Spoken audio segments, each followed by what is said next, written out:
All right, the U.S. southern border appears to be a mere figment of our imagination today, as Border Patrol sources are reporting that more than 83,000 illegal immigrants crossed the border this week alone. That's enough to fill a football stadium. Border cities in Texas today are declaring states of emergency due to the overwhelming numbers. Our border correspondent Jason Jones is live with us in Mission, Texas. Jason. Tom, good morning. It's good to be with you. You know, we're embedded with Governor Abbott's Operation Lone Star and the men and women of the Texas Department of Public Safety's Elite Aircraft Division as they have surged with assets from across the state to the border, just like this heavy lift helicopter that you see here behind me. But yesterday, they gave us incredible access to Ground Zero in Brownsville with National Guard and folks who are truly on the line. And as you see these images I'm about to show you, I mean, I got to tell you, it's stunning. Imagine being these National Guardsmen as they've been holding the line. Take a listen to what Assistant Chief Stacey Holland had to say about what they're seeing down here. Chief, you're at Ground Zero right now for what has been occurring on the southwest border for probably the largest invasion in American history. Americans are watching you across the nation right now. What do you want them to know? I mean, we're looking at about a $4 billion operation. You know, we shouldn't really have to be doing this. But as you can see, with all of this, you know, helicopters and personnel and boats is what it takes to come in here and create a deterrent, right? So Texas is a prideful state, and we've got prideful people, and we've got, you know, an inherent responsibility to protect our southern border, and we're not going to ask permission to do it. Tell me that you had him.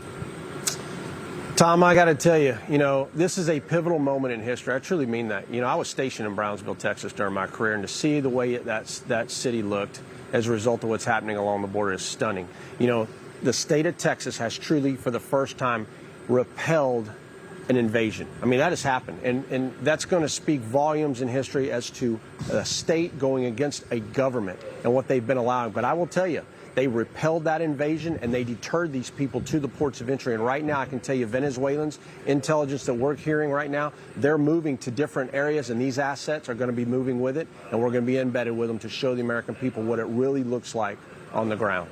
Back to you. Jason, I got to ask, you know, Texas seems to, as you said, undertaken a historic effort to try to do something about this. What about Arizona? And you've been following this so closely. What about Arizona and other border states? Are we going to see that kind of intervention on the part of the state and local folks there?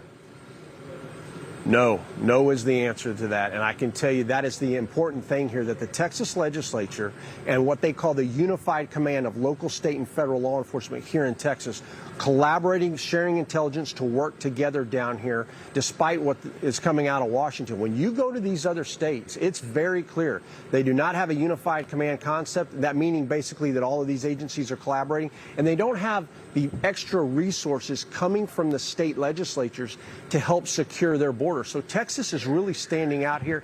And by the way, it has been, if you go back all the way to 2014. And that is the real problem. While Texas may be able to hold the line, make no doubt, these folks are going to be pushed by the smugglers, the cartels, and the Halcon network who operate along that border. All right, Jason Jones, you have been covering this and providing the reality for people all across the country of what we're seeing.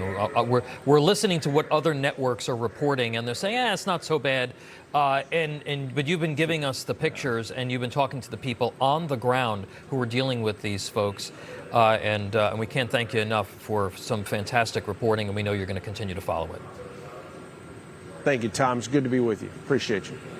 As the southern border collapses, the crisis is coming to your backyard. New York City piloting a suburban resettlement program that could be a model for other sanctuary cities in states all across the country. The city caught this week distributing flyers boasting of 4 months of free housing, free laundry service, free meals, and for illegal immigrants, not within its own borders, but in suburban counties. The brochures read like a vacation brochure. Illegals will be provided with transportation and food and work permits for a time, after which they will presumably become the problem of local jurisdictions. Local leaders are speaking out and trying to stop it. And breaking this morning, apparently homeless veterans are also being moved out of housing to make way for these illegals in some of these locales. We are joined by one of the county executives in the state of New York that anticipates being impacted by this. Actually, we have two: Steve Neuhaus, who's the county executive of Orange County, New York, and Steve McLaughlin, the county executive of Rensselaer County. Mr. Neuhaus and Mr. McLaughlin, thank you so much. Mr. Neuhaus, this is the brochure. It reads like a Hudson Valley vacation. All sorts of free stuff. Now, your county, you captured the secret flights on television. So you've been dealing with the secret flights. Now you find out that you're a target of a resettlement, of an actual resettlement operation. How did you find out about these flyers and the effort? Tom, it's a complete disaster here in the Hudson Valley. So we found out somebody from New York City leaked it to us. It was not given to us from New York City. Mayor Adams called on Friday of last week and said, hey, I'm thinking about sending 60 up to Orange County. We're at 82 right now, and we expect that to go into the hundreds if we do not get a judge to issue a temporary restraining order. We're awaiting a judge to make a decision on it. It's before one now, and it's going to be a couple days till they said that they would get to it. Mr. McLaughlin, your county is not a target of Mr. Adams' resettlement program, but you, sharp-eyed, you noticed that the front cover of this is actually Troy, New York, which is in Rensselaer County. Are you concerned, and your other colleagues in upstate New York, are you concerned that this is going to expand into your area as well? Yeah, thank you, Tom. It's great to be with you and Steve Neuhaus. Steve actually sent me the flyer. He sent it to a couple of our county executives. We chat back and forth, and I looked at it. And first, I was looking at the words, and as you said, laundry service, room service, etc. And then I looked. I said, "Wait a minute, that's Troy. That's my county." So, but I think it's almost beside the point at this point. Troy's a beautiful skyline for sure, but even though we are not a target at this moment, every single county in the state of New York is, in fact, a target, because we were on a Zoom call with Mayor Adams, who is completely untruthful in what he's saying, and then Governor Hochul yesterday. And it's clear to me that they plan on spreading this chaos statewide. There's no county that's not going to be impacted by this. Yeah, Mr. Neuhaus, after the 4 months of all this free stuff is exhausted, presumably the city will walk away from them. Does your county, and the counties are the ones that actually provide for social services, does your county have the ability to provide welfare and social services for these folks? And again, you do anticipate that the numbers will be in the hundreds potentially. Absolutely. Thank you, Tom, again. And again, Steve McLaughlin and I and all the counties upstate are galvanized on this. So I told Mayor Adams, please don't send these folks here. My homeless shelter is already maxed out. We have emergency housing. It's already maxed out. So that is definitely a concern, Tom. And the sad thing is, you reported earlier, 20 veterans kicked out of their hotel rooms, Afghan, Iraq, and Vietnam veterans, as well as, you know how beautiful the Hudson Valley is, Tom, and for your listeners and viewers. Weddings were canceled. The West Point graduation, which is coming up, all that has been canceled by this hotel to accommodate what New York City is sending us. It's amazing. And of course, once Eric Adams and the city walks away from these folks, they become unfunded liability for your counties and social services.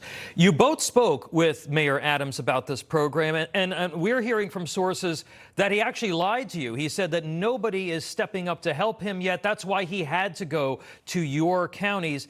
Yet we have heard that a Democrat county, Westchester County, offered, but it appears that the city chose more Republican counties or Republican-leaning counties to execute the beginnings of this program. Do you believe this has the markings of a political operation? Mr. Neuhaus, I'll go to you first. I absolutely do. And you know what? The president was here 2 days ago, 25 minutes from where my county is. I believe that they stopped the city buses from coming up here because they didn't want to have an international or a national incident, and waited till he left, and that's why they came the next day. But Rockland County and Orange were emphatic to tell the city, please don't do this. And it's very strange that you bypassed Westchester, who said they have room, and bounced to the two Republican counties across the river. Ms. McLaughlin, your reaction to that? Hey, I mean, my friend Steve is absolutely correct. This is a political hit. They went to Steve Neuhaus in Orange County, Ed Day in Rockland County, two GOP-led counties bypassing Westchester. We are not a sanctuary county. We don't have sanctuary cities, neither does Steve or Ed. This is a targeted hit. And this, I would say it's an invasion of this nation, clearly. Eric Adams, I would call on Eric Adams. Release that Zoom call, Eric. You videoed the whole thing. You recorded the whole thing. Release it to the people of New York and let them see there were multiple lies told during that conference call, and it shouldn't go unnoticed that the attack went on GOP counties first. And you don't kick us in the teeth and then say, oh, hey, guys, I need your help. That isn't how to work with us at all. And I don't know where Eric Adams thinks he has the jurisdiction over my county or Steve Neuhaus's county or anybody else's county. And I can tell you that the plan is to simply spread this chaos statewide, and I would say nationwide, because this president is an epic failure in securing this border. That much is abundantly clear to everybody. You know, I keep on reading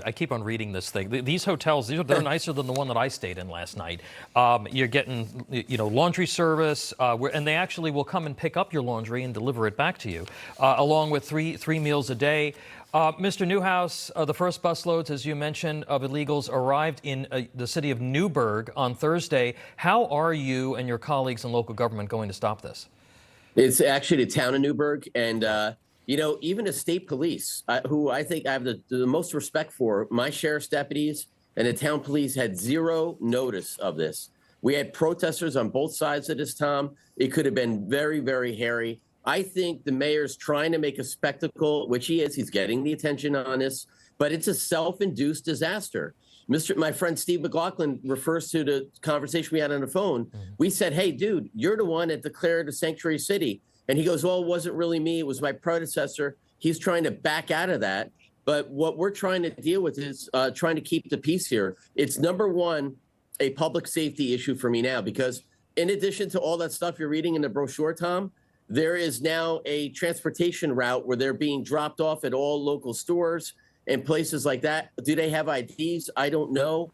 Were they vetted? I don't know. Yeah, do they have criminal records? Don't know. Yeah. Zero. Yeah, exactly. Nothing. Yeah. All right. Well, gentlemen, we appreciate you joining us and raising the alarm, because obviously this is a model that could be repeated in dozens and dozens of communities all across the country.